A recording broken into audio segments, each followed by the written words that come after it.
জুম্মার নামাজ এবং মজমা জানাজা নামাজ শেষ করে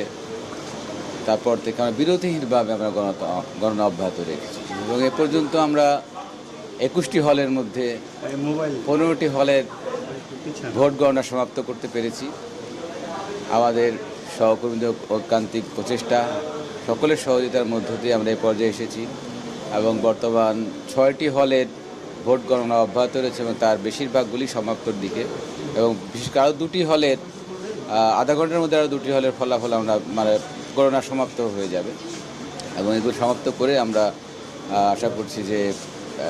একটা বা সর্বোচ্চ 1-1.5টার মধ্যে আমরা ফলাফল প্রকাশ করতে পারবো বলে আমরা আশা করছি। তা আমাদের সেই যত কষ্ট হোক আপনার সহযোগিতা মনে করতে হবে যে আমাদের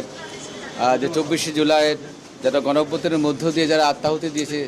তাদের যে স্পিড, যে গণঅভ্যুত্থানের যে চেতনা, গণঅভ্যুত্থানের